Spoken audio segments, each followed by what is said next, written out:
setup. Folks, let's start the call. Okay, we are already on live. So this is Magesh Kumar from Research and Agenda Surfing team for under Lok Setup Party Communications, and this group is about electoral reforms. So yeah, I am based out in Bangalore. So please go ahead and introduce yourself.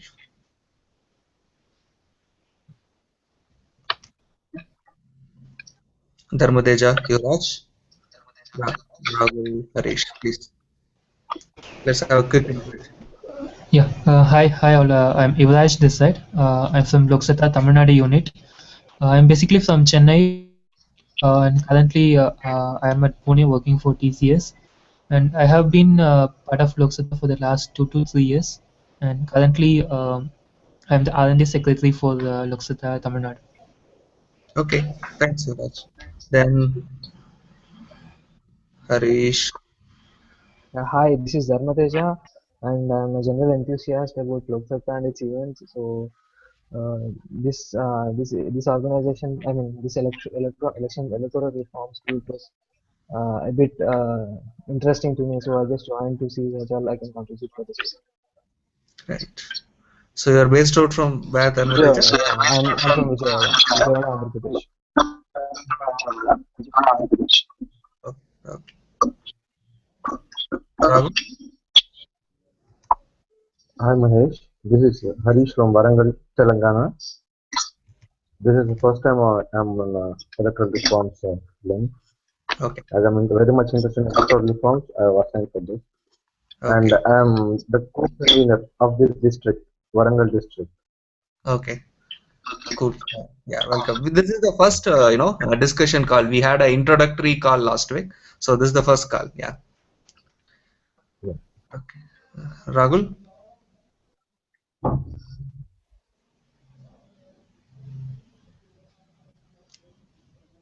Hey Rahul, we couldn't hear you. Looks like you are on mute.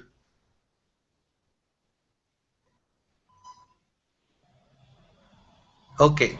For some reasons, no. I think you have issue with your mic. No issues. So that is Rahul. Feel free to type about you. I will just read out once I have it. Okay. Let's go ahead and start. Okay. Before we start, I will give a just brief overview on electoral reforms before we jump into each other's agenda, and we will have Dharmadeja presenting about bill in the positives and negatives. Is that right, Dharmadeja? Yeah, right. Yeah, and we will have Supriya joining in another 20 minutes. It looks like she's stuck in the traffic, so and she will give it some statistics on the women representation across various levels. And Yash is supposed to join alternate system. Looks like he couldn't join today, and instead of him, I will list down the alternate system that could be possible. Right? And if Srihari does joins, we will have the positives and negatives of the first past the post system. If not, he looks like he didn't join yet. I will check with him. If not, I will go ahead and present the same. Okay, cool. Let me go ahead and start. So, Indian democracy. Let's have a broader look at Indian democracy, right? Myron Weiner, one of the greatest political scientists from MIT, I guess. He had had defined 4 postulates for democracy, like competitive elections. Oppositions have the right to seek public support. Losers are not punished, unlike in some other countries, and elected government have actual powers, unlike in some of the countries where military has the real or significant parts. So by this 4 standards, Indian democracy is really, really good. It is more robust. It is more we can say it's pretty good, but judging by these standards. But there has been a lot of aberration. One thing is representation. In a representative democracy, our representative doesn't seem to represent us. The bulk of the population. If that is the case, Lokpal bill should have been passed long before, and same with Lokayukta or various other things. So the representation is not exactly representative, and the quality of legislature has been very poor. And one common thing in all the election is, irrespective of who is winning, the people seems to be losing. So, and there also seem to be some flawed elections due to various reasons, like uh, electoral rolls, vote buying, and large amount of money. I think there was a recent estimate that in Indian elections there was recent parliamentary election around 30,000 crores was spent, which is very high. And as ADR very repeatedly points out, the significant proportion of our parliamentarians and our legislatures are criminals, have or at least criminal cases on them. So yeah, and political parties have become more of a private fiefdoms. So this could be some of the five ingredients of democratic polity that Lok Satta believes in. Let's go ahead. So yeah, and politics is one of the primacy source of democracy. I think increasingly many people seem to have okay with the non-political way of solving things, and in fact when Supreme Court even uh, crosses its jurisdiction, some of the issue people seem to support that, but ultimately only political issues can be solved via politically, and that there can be only peaceful way, unlike very violent means or so. So today we will have a look at uh, women's representation as a part of equitable representation, and we will also take a look at problems of FPTP. So before that, I think there is worth looking at some of the positives. So currently, if you see that more than half the representatives are drawn from agricultural sector at the parliament level. So yeah, from the rural background, which is a very good sign. And uh, right, and many people are also from rural areas. At the state level, it is furthermore better, and participation of intermediate and OBC has significantly risen over the past 60 years. Education qualification of legislators seem to have uh, improved, but no, there may not be any relation with equality. So let's start on with women representation. Uh, right now, let's let Dharmadeja please go ahead and let's talk about the current bill that is in the parliament. Yeah, hi. Actually, currently the bill is lapsed, I guess. I mean, it is after the resolution of the 15th Lok Sabha, it is lapsed. So we have to present a new bill in the parliament. And regarding the past bill, it is like highlights. It reserves about one-third of the seats in the Lok Sabha and in the state legislative assemblies for women. And of the SC/ST, of the seats reserved for SC/ST, one-third of the seats reserved for the SC/STs will be reserved for women from those categories, and seat reservation is on a rotation basis, so that each constituency is reserved once for women in 3 consecutive general elections. And this bill will be lapsed within 15 years after the commencement of the bill. So coming to the pros, this will help in improving the numbers of the women in the parliament and in the state legislatures, and uh, and this will help them in enhance. I mean, they can fight more on women's issues. And from the past experience, like this has already been implemented in the Panchayati Raj institutions, like they have 30%, 33% reservation in them, and this has been a very positive effect. I mean, they have improved the women's participation, and they helped. And the women were able to work on their women's issues as well as society's issues, like like economic development, like development of the regional business society and health issues and all. And there are a lot of cons in this bill. For example, Dharmadeja, your voice is kind of breaking. Can you okay, come okay, little closer to the mic and talk yeah, little bit slowly, okay? okay. Sure. Yeah, go ahead. Now better. Okay, coming to the cons, cons can be divided into some four parts, like reservation based cons, like what reservation affects, what is the effect of reservation, and what is the effect of the rotation of the reservation, and some experiences from the Panchayati Raj institutions, and general effects. For example, from the reservation, actually, the classic example of equality is about equality of opportunities. Whether it is a male or a female, it should be equality of opportunity. Like everybody should be getting the same opportunity. But reservation is like more about equality of results.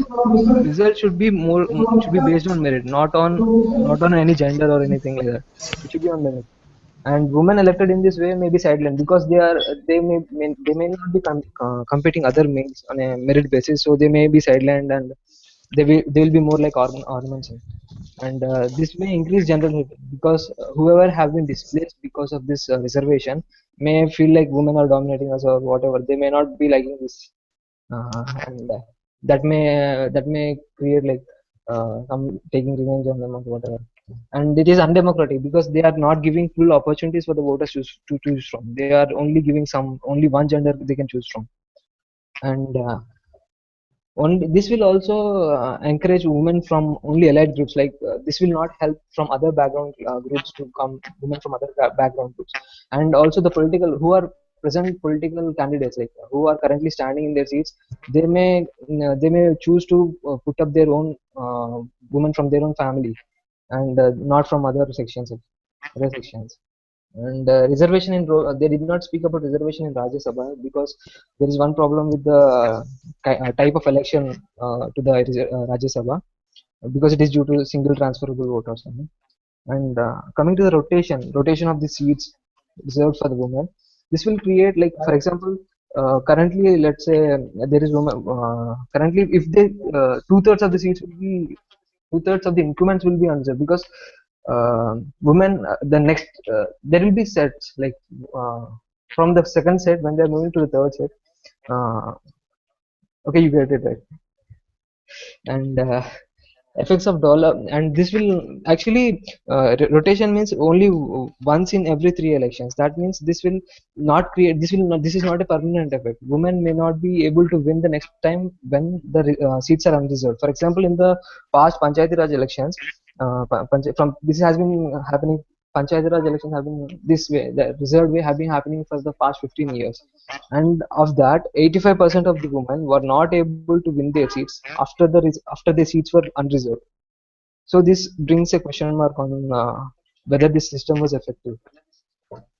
And incumbent male members may dominate their family members, may nominate their family members, and no incentive for working for their constituencies, because they don't know when they will be reserved, when their seat will be reserved for women or not. And this will also prevent. This is also a disadvantage for women, because they will not be able to form a base of supporters for them. And that's it, I guess. And actually, whatever, however, this was implemented in other countries like Nepal and other countries, but it did not improve. And moreover, it is restricted only to 33%. For example, if a woman wants to participate in the rest of the quota, like for the 70, whatever, the 50% of the general quota, she will not be encouraged because she will be pushed to this 33% only. And, Okay, thanks Dharmateja, for the brief overview.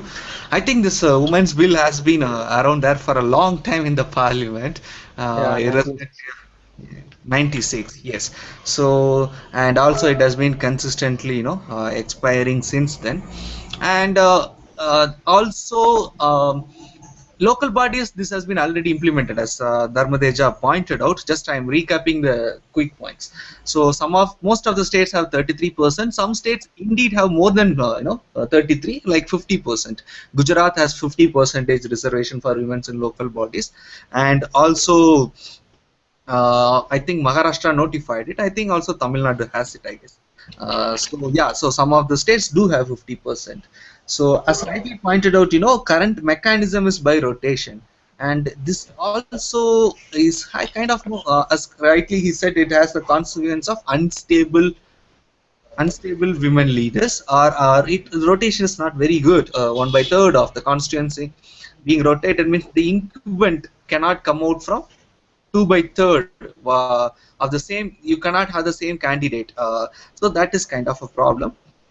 So yes, so that's kind of a problem, and this is being fiercely resisted by the current sector where people are very not comfortable being shifted from their own constituency.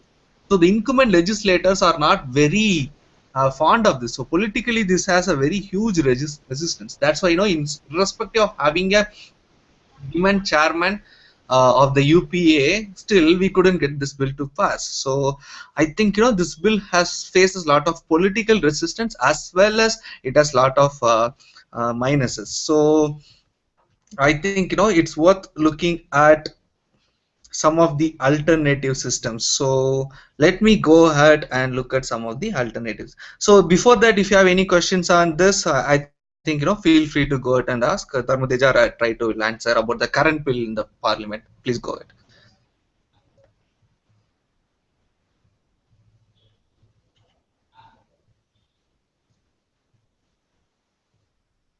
Okay, looks like no questions. Feel free to ask questions if you have any. I have a question. Yes, Srihari. Uh, the parliament sessions are going on, right? Yes. It had been said that the women representation bill would be tabled in parliament in this session. It was not tabled. The current session which ended, it was not. The current session got actually over. During the current session, it was not tabled, unfortunately. Okay.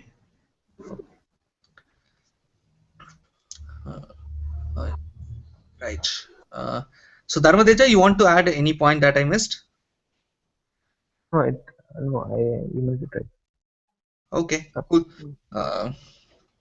Fine. So next, I think let's take a look at other alternative systems available for women representation. I think we should do that.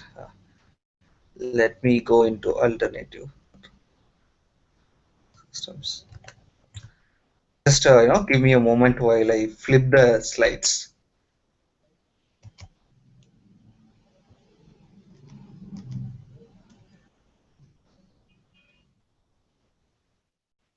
So yes, so there are four possible ways in this could be done. One is as currently proposed in the legislature, that is reservation with rotation, and the other three are multi-member constituency, and yeah, the other two we can see. So just to be detailed on reservation with rotation, basically it is out of a certain proportion of the seat is reserved to only women contestant, and this may not be a fix. It may be chosen at random, right? Currently, the constituency is chosen at by a random, and it's also notified only 10 to 12 days or 2 weeks before the election. So you really, the candidates do not even know which will be the next constituency that will be chosen. Some states have some stable policy of at least 3 consecutive terms or 2 consecutive terms. It's actually based on the states. So that provides some degree of safety net. At least you can be sure that at least if there's a constituency, next time you know which is your constituency and you can get to work on it.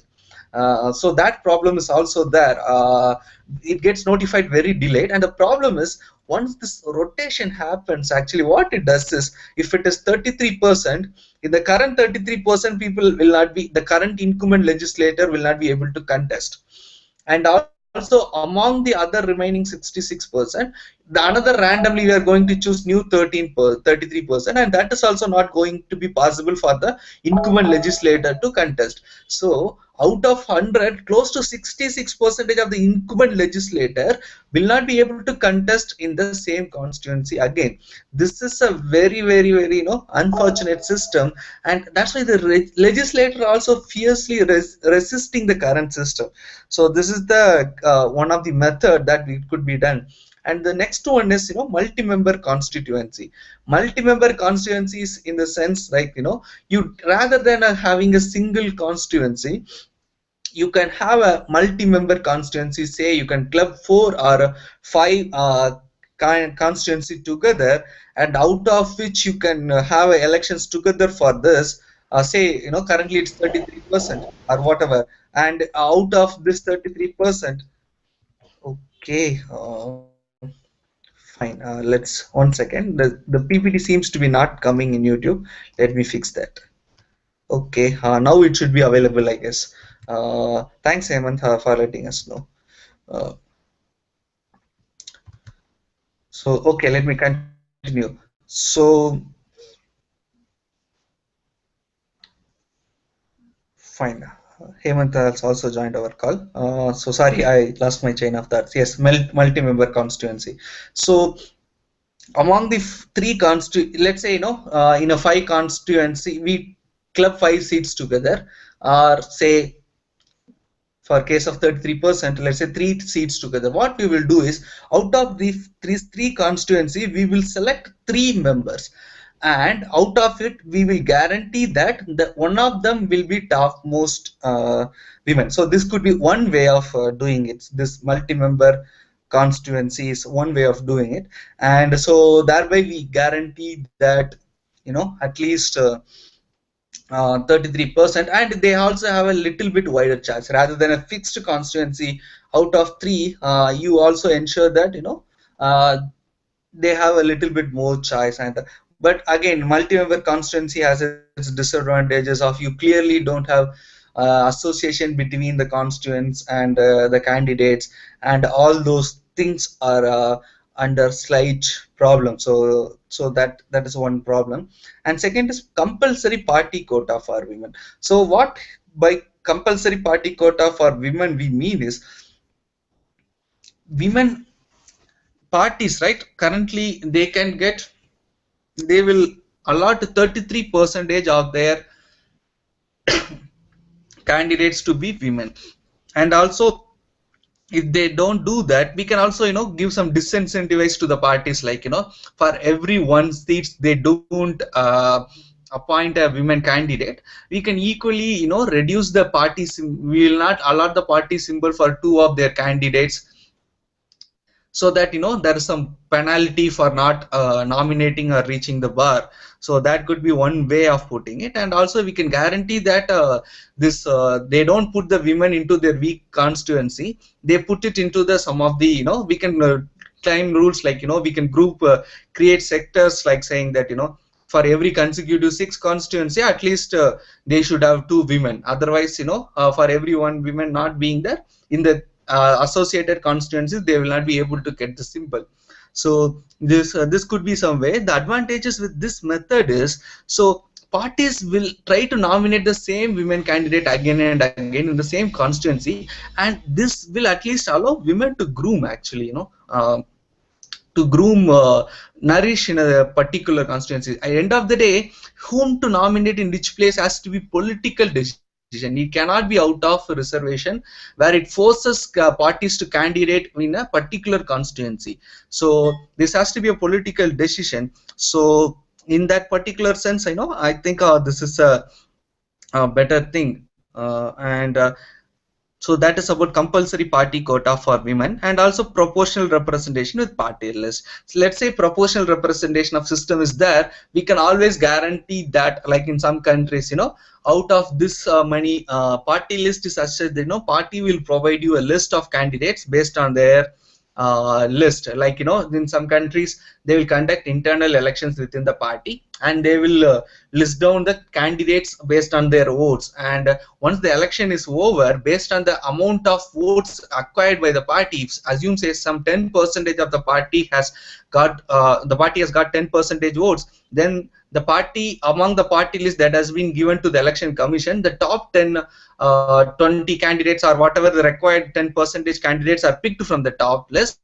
And also you can ensure that among the top 10% of them, you guarantee at least 33% to be women. So that is one way of doing it. So these are the possible solutions based on the experiences in other countries, or whatever, at theoretically possible ways. So these are the ways. And what particularly Lok Satta is among these 4 solutions, what Lok Satta has been pushing is, for compulsory party quota for women.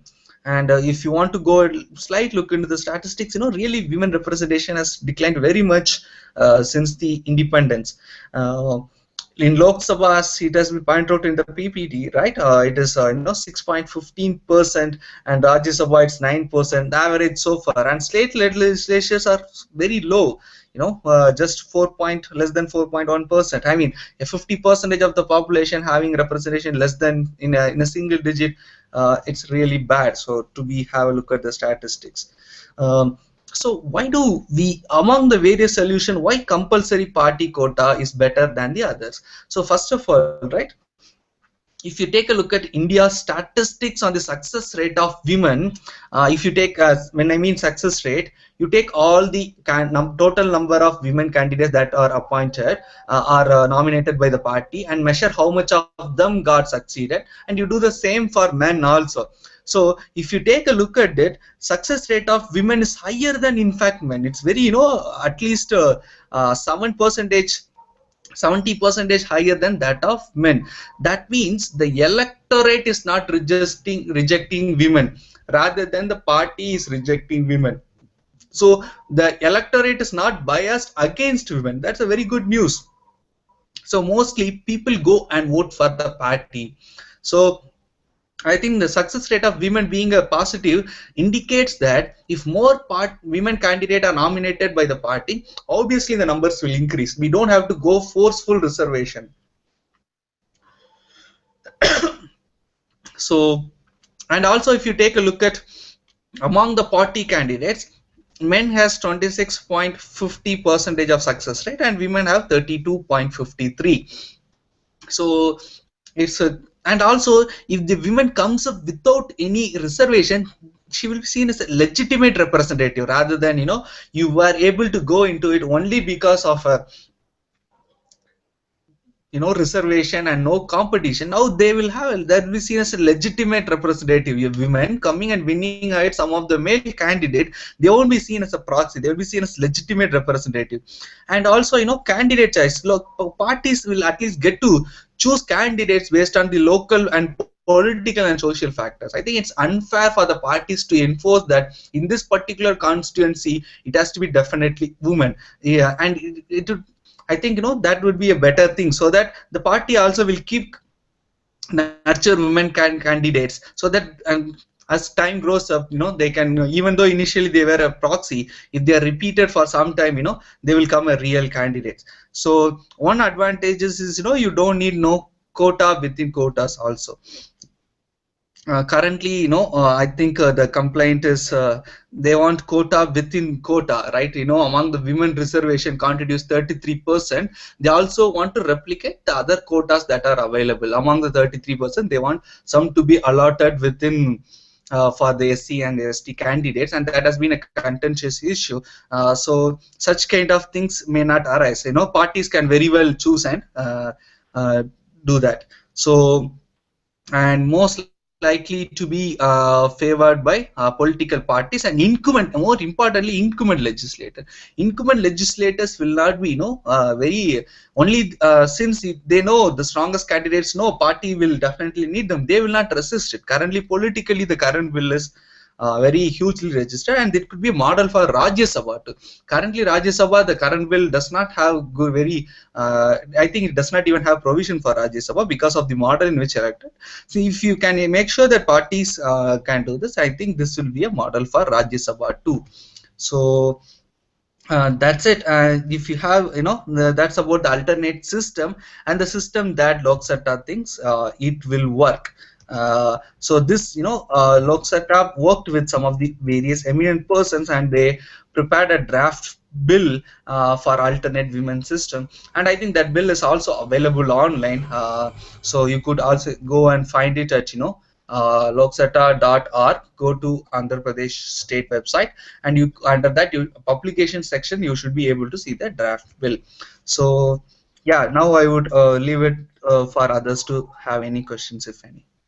Yeah, I have one question. Actually, there are nine states and states or union territories which have only one seat in the Lok Sabha, and five have only two seats.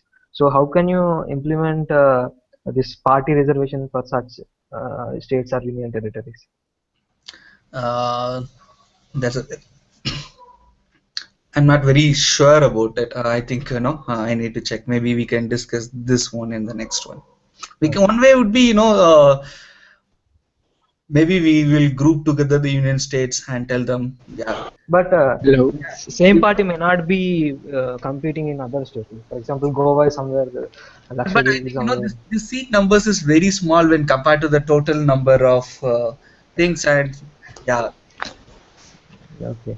But yeah. that should not be an advantage for the candidates for the I mean, there should be uniformity in the policy, right? Right.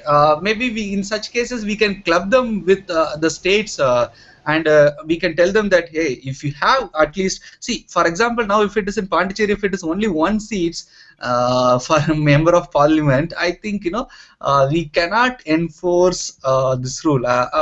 We should need at least 3%. I think this is a very small number of seats out of 530. I think this is going to be what.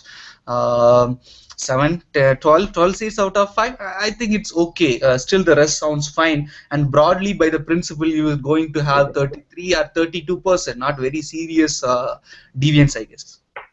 Yeah, but I mean, there are some with 4 seats, 5 seats also. So the I know, percentage is as not long as exactly. as long as they have uh, at least 3 seats, I think this can be easily enforced.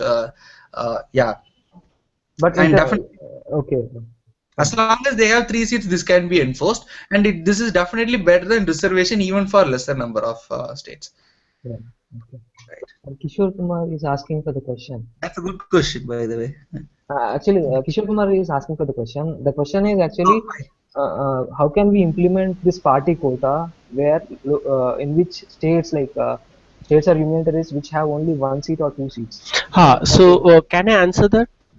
Yeah. yes, please go ahead, Kishore. See, the bill that we are, the kind of amendments that we are proposing, we are not aiming at the perfection. We are aiming at, we are aiming at the possible best. See, this is not working. The current model is not working, and we are saying that why exactly 33%? If we ask that question, we can ask this question also: why exactly 33%? Why not 34%? Why not 37%? Why not 28%? So here basically the idea is to have enough women representation. That is the basic idea, and not just from each and every constituency, from each and every region. That is where we are, that is why we are merging the constituencies as certain regions, and letting the political parties choose, instead of enforcing on it. So we Yeah, are not exactly aiming at from each and every 100%. Yeah, that's right. We are not aiming 100% right, perfection. right, And if I may point out, even in the current model, it is not possible. Even in exactly, the right, current model, it is not No, no, possible to no, have no. it. Actually, current model, what it says is 1/3, once in every 3 general elections for which, I mean, which has 1 seat, once in every 3 elections, it will be reserved for women. Oh, okay, no, fine. no, And even which has 2 elections, one of them will be for every two, I think, for two Right. elections. Okay, fine. Probably we can consider that. Yeah. Uh, nice. Okay, nice question. Any other questions? Thanks, Kishore, for pitching in. Okay. Fine. So we want to also have a look at the broader statistics on women representation. Supriya, who is supposed to present, is not yet there yet. So what we will do, we see the major numbers. So what we will do is we'll go ahead with problems of FPTP. Srihari, kindly go ahead and you can present. Yeah. Yeah, FPTP means first past the post system. So it is the current electoral system that India is adopting. We had been FPTP had been brought into India during the British rule. In this system, a candidate who obtains the highest number of votes will be chosen as the representative. That means if there are some four candidates, if one person gets 40% and second one 30, fourth, third 20% and fourth 10% like that, the person A would be elected as the representative of that constituency or uh, that constituency. So there are many disadvantages of this first past the post system. First one would be the legislatures would be unrepresentative in fact.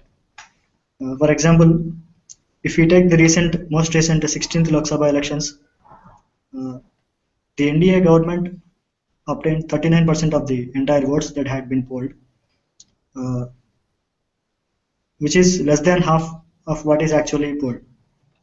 So even then, the NDA government got into power and formed the government. Yeah, in that sense, the remaining 61% who voted didn't actually raise their voice for representation. This is one major disadvantage of FPTP, and the second one being uh, the parties which are winning by gaining this minimum minority percentage of votes are putting in wrong candidates, like the candidates who have legal obligations against them, because this is causing the casteism prevailing in the society.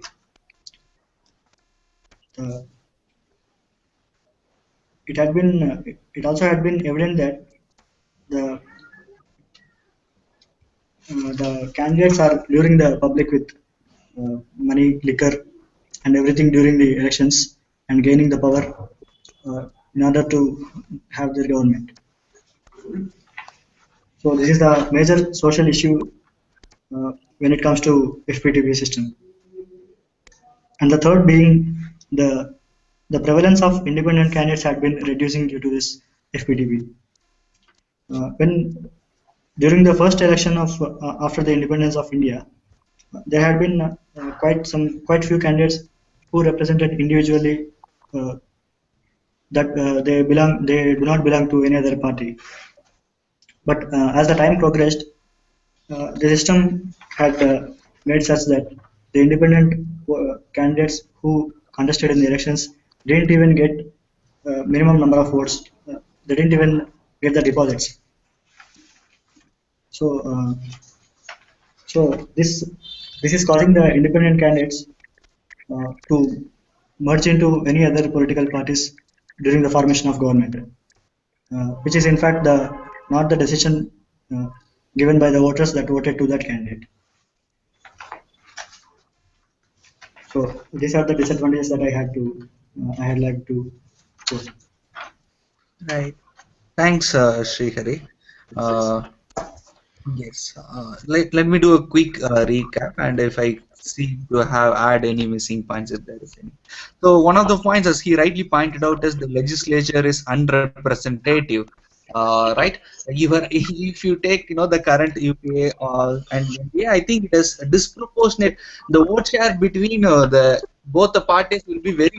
The difference is kind of less, but I can hear echo from somebody. Okay, so yes, so even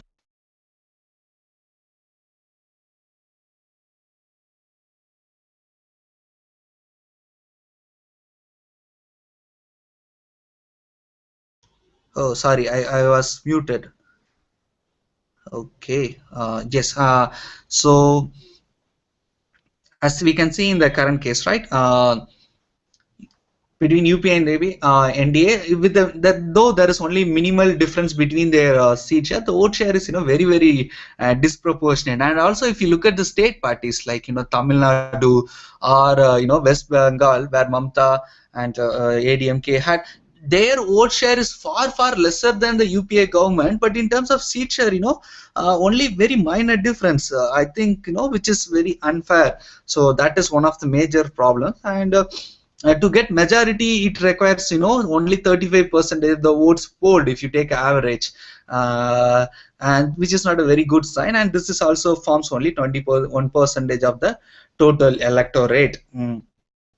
So and also uh, people who are not concentrated in a particular constituency are at advantage. Like, if for example some community is distributed over multiple constituencies, while some are and distributed in the same constituency, who are residing in the same constituency are or advantage over the rest of the folks. So even like so that is not in some sense very fair. So that is one of the problem. And also uh, true voter preference also cannot be gauged in FPTP. Like preference or alternate voting system. Assume some candidates gets only 20% and 25% of the vote, and there is an instance where a candidate lost his deposit, and still he was able to win the elections because he is the highest number of vote. He has got the highest number of votes. So the minimum requirement for deposit is at least 16% of the vote. That is 1/6. So in that case, and what, not even many voters are, there could be a in alternate model, or uh, transfer voting system that's happening like in Rajya Sabha, where voters rank the candidates like 1, 2, 3. You can transfer the votes of the remaining candidates, and you can really find the real voter rather than the first person who got the maximum number of votes.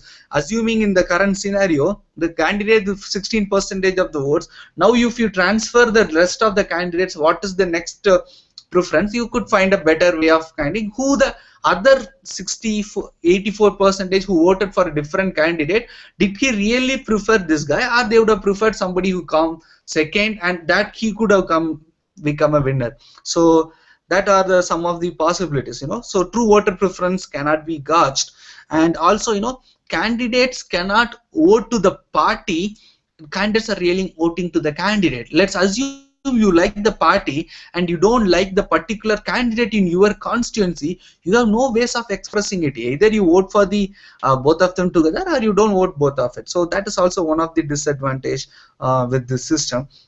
And we can also say that these are some of the numbers that you could see, for 13th Lok Sabha and the first Lok Sabha, and the number of candidates really secured greater than 55%, 50% of votes. And in Tamil Nadu, and so you can see that number of candidates in the assembly. And Uttar Pradesh, you can see in Uttar Pradesh only 11 candidates, 11% of candidates secured more than 50% of the vote. So less than other people are come less than it. So these are some of the real numerical issues that you can see. And yes, so in a FPTP system, again, long-term reservation is problematic. It causes poor leadership and also leads uncertainty to which constituency it is going to be there. And we will also have rigging, booth capturing, all those things. See, one of the main problem with FPTP is it's all that matters is marginal votes.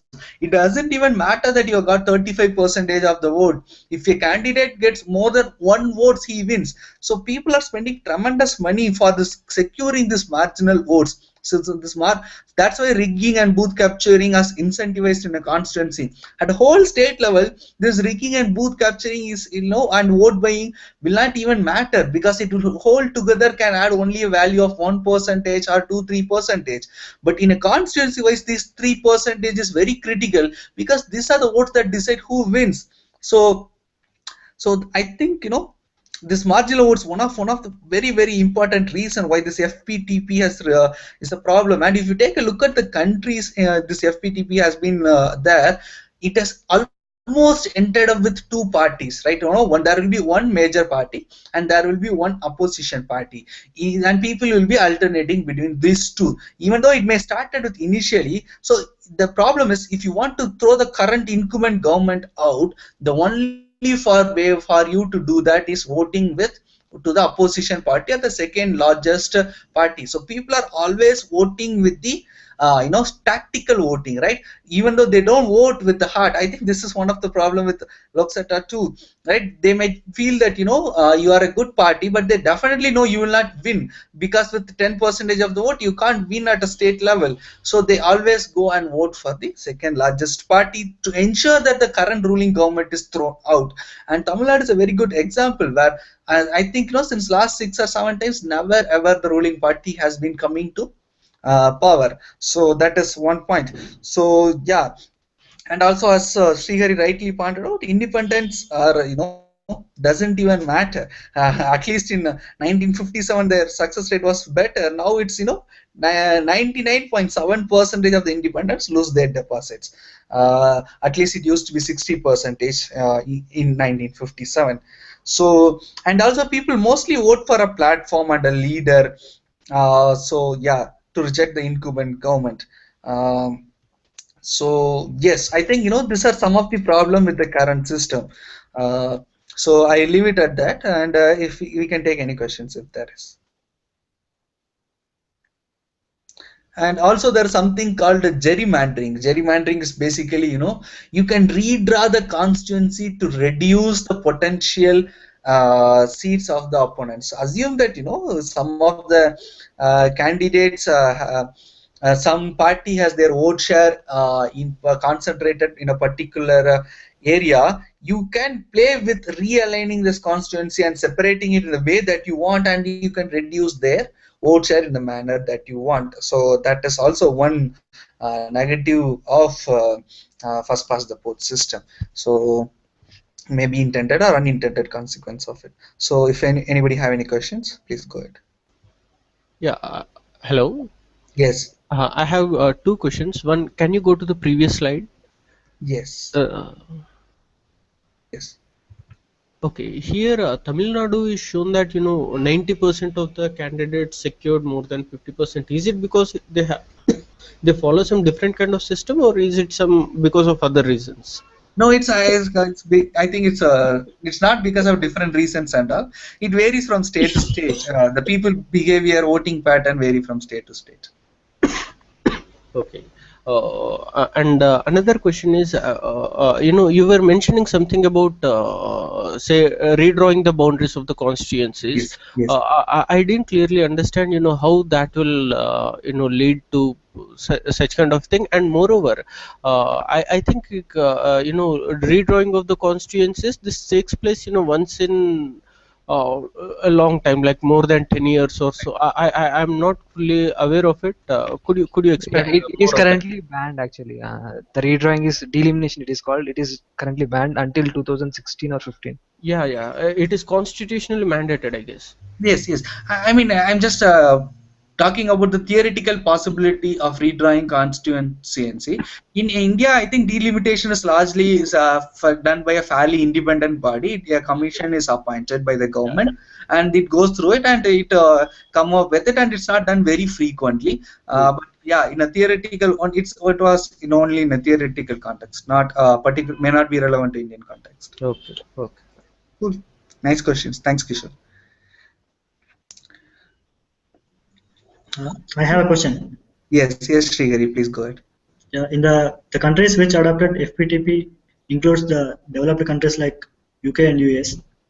Yes. So Um, in spite of following no, this, US may not come into this. US does not have a multi-party system. They have only a bi-party system. okay, UK, yes, you are right, but UK has multi-party system and FPTP. yeah, my question was, in spite of taking this FPTP system, how did they manage to develop industrially and economically? No, I think no. As such, the FPTP is not bad. It depends upon the parties in the state, and it also has a lot of other context. How the democracy has matured so far. So I think Britain have a democracy for a very longer period of time, and they matured over a lot period of time. And also, there is not one system that is particularly right or wrong, and there is not very significant the negatives that I talked about that are not there in US or UK. For example, the elections are completely held in within the legal framework. There is no money buying, so there is no Yes. large huge expenditure. All those negatives are very luckily they're not there. They evolved into a mature system. So as such, even with the FPTP, you could luckily they have the best of FPTP and India has the worst of FPTP. So Yeah. as such, the system is not we have to also consider the context in which the system is. The system could be work in some country, may not work everywhere. So I think in Indian context we are having the worst, and luckily with UK they are having the best outcomes. So I think we should think of some system that I think let's look at the alternate systems in our next case. Currently, let's limit to FPTP. Yeah. Okay. Can I ask one more question? Yes. I was not aware of the fact that UK has FPTP. UK is known for being a democratic country. I won't correlate this electoral system, the method of election to industrial development and all, but definitely it is considered A mature democracy. a mature democracy, right? Mature democracy. So but this FPTP does not reflect that democratic principles, right? Yes, I think In this spite was. of that, I don't understand. In spite of that, how come we can it is considered as such a mature democracy? I think this question was same as Srihari's. Srihari indeed asked the same question. So I think first of all, India chose uh, FPTP just because UK had it and they enforced it within pre-independence, and post-independence. Since we are convenient with the current system, we are comfortable with it. It was a well-known system. We went ahead and chose it.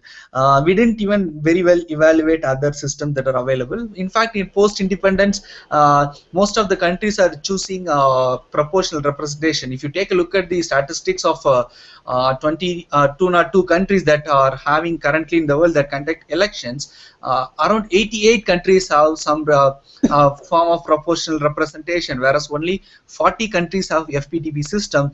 And also increasingly post countries that got independence after the Second World War are mostly choose the proportional representation system.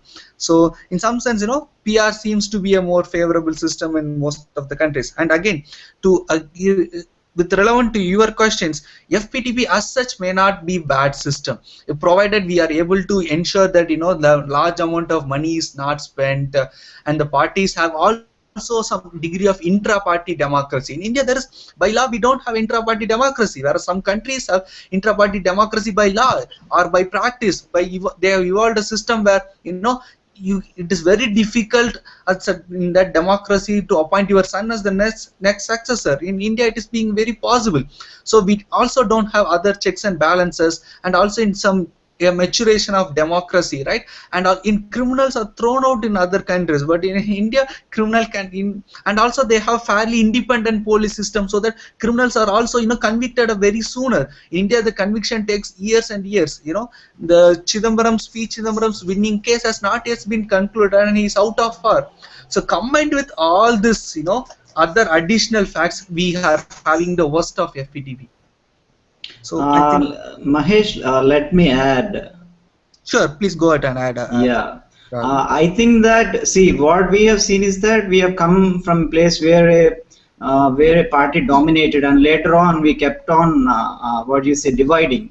The interests themselves were represented by new parties. These days, I think there is a bit of consolidation. But what we see in England is that there are not many parties as we see in India. There are a few big parties like the Labour Party, and I don't exactly remember the other party name.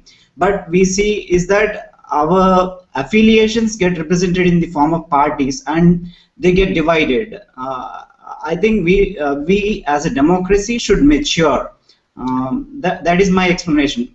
First past the post system itself is not bad as such, but the way it works in India is bad, as you said. Yeah, and also India is a very diverse country, unlike other countries. UK, I don't think they don't speak so many languages. So yeah, the diversity is also very big in India. So I think these are some of the factors that play in a role. Yeah. Okay, cool. Any other questions? Next questions. Yeah, please keep that coming. Any other question? Cool. Thanks, guys. So I think today's agenda, I wanted to have one more statistics since Supriya is not there, and I also don't have the document. Let's leave at that, and it's already 9. So next week we will start. We will start with the missed statistics, and also let's agree on what we will discuss for the next week. Next 2 weeks, I mean after next 2 weeks. Yeah, and each I will stop the broadcast so that we can take that questions offline discussions. Okay, let me start the broadcast.